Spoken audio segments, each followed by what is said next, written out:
BSF के अंदर एक प्रपोजल पर डिस्कशन चल रहा है कि क्या इंडिया बांग्लादेश बॉर्डर के रिवर एरियाज में क्रोकोडाइल्स और स्नेक्स का यूज करके इलीगल इन्फिल्ट्रेशन को रोका जा सकता है। इस न्यूज को इंडिया और बांग्लादेश दोनों तरफ के मीडिया में कवर किया गया है।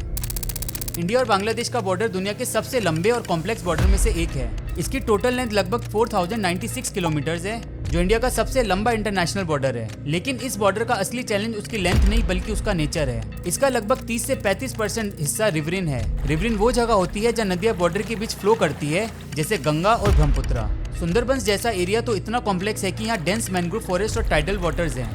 यहाँ पेट्रोल बोट से भी 100% सर्विलांस पॉसिबल नहीं है। इसमें एक प्रॉब्लम भी है, इलीगल माइग्रेशन। बांग्लादेश से कई लोग इलीगल तरीके से इंडिया एंटर करने की कोशिश करते हैं और रिवर एरियाज उनके लिए सबसे इजी रूट होता है, क्योंकि जहाँ लैंड बॉर्डर होता है वहाँ तो फेंसिंग लग सकती है, लेकिन जहाँ पानी है वहाँ ना फेंसिंग पॉसिबल है ना ही continuous monitoring. BSF patrol boats use करती है, लेकिन इतने लंबे रिवरिन बॉर्डर्स पर हर जगह हर वक्त नजर रखना प्रैक्टिकली इम्पॉसिबल है। इसी वीकनेस का फायदा उठाते हैं इलीगल इन्फिल्ट्रेटर्स। बांग्लादेश से कई लोग बेटर अपॉर्चुनिटीज के लिए इंडिया एंटर करने की कोशिश करते हैं। इंडिया आने के लिए सबसे सेफ और कन्वीनियंट रास्ता उनके लिए होता है रिवरिन बॉर्डर को क्रॉस करना, और रिवर रूट्स उनके लिए सबसे कन्वीनियंट और लीस्ट मॉनिटर पाथवेज होता है। इसी चैलेंज के बीच बीएसएफ की तरफ से एक प्रपोजल डिस्कस हुआ। क्या रिवर एरियाज में क्रोकोडाइल्स और स्नेक्स छोड़ दिए जाएं ताकि इन्फिल्ट्रेशन को रोका जा सके, जो कि एक नेचुरल डेटरेंट हो सकता है, जिससे इन्फिल्ट्रेटर्स में रिवर को क्रॉस करते वक्त डर बना रहे। लेकिन यहाँ एक इम्पोर्टेंट बात समझना जरूरी है, ये अभी एक प्रपोजल है और स्टडी फेज में है, कोई ऑफिशियल पॉलिसी नहीं है।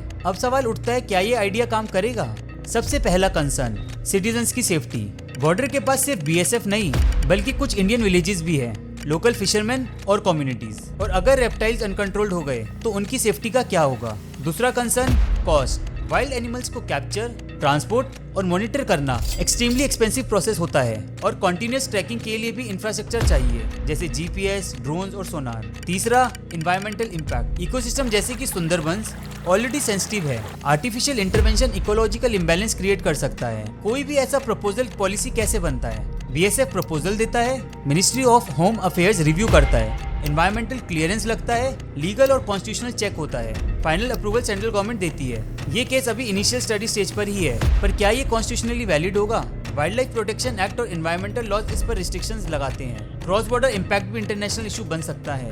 इंटरनेशनल इम्प्लीकेशंस भी कंसीडर किए जाते हैं। और एक और हिडन प्रॉब्लम, पोचिंग। इस एरिया में क्रोकोडाइल और रेप्टाइल्स को इंट्रोड्यूस कराना इलीगल हंटर्स को भी अट्रैक्ट कर सकता है। इससे एक नया ब्लैक मार्केट इकोसिस्टम डेवलप हो सकता है। दुनिया में डायरेक्ट क्रोकोडाइल डिप्लॉयमेंट का कोई कंफर्म्ड एग्जांपल नहीं है, लेकिन एक्सट्रीम बॉर्डर डिफेंसेस जरूर यूज हुए हैं, जैसे इलेक्ट्रीफाइड फेंसेस, लैंडमाइंस और नेचुरल टेरेन बैरियर्स। इंडिया का रियल फोकस मॉडर्न टेक्नोलॉजी पर भी है, जैसे ड्रोन्स जो नाइट विजन के साथ सर्विलेंस करते हैं, सोनार सेंसर्स जो पानी के अंदर मूवमेंट डिटेक्ट करते हैं, एआई बेस्ड सिस्टम्स जो सस्पिशियस पैटर्न ट्रैक करते हैं। ये सॉल्यूशन सेफर है, स्केलेबल है और कंट्रोल्ड भी। तो कंक्लूजन सिंपल है, क्रोकोडाइल्स और स्नेक्स वाला आइडिया वायरल जरूर है, लेकिन रियलिटी में ये सिर्फ एक प्रपोजल है, कोई ऑफिशियल पॉलिसी नहीं।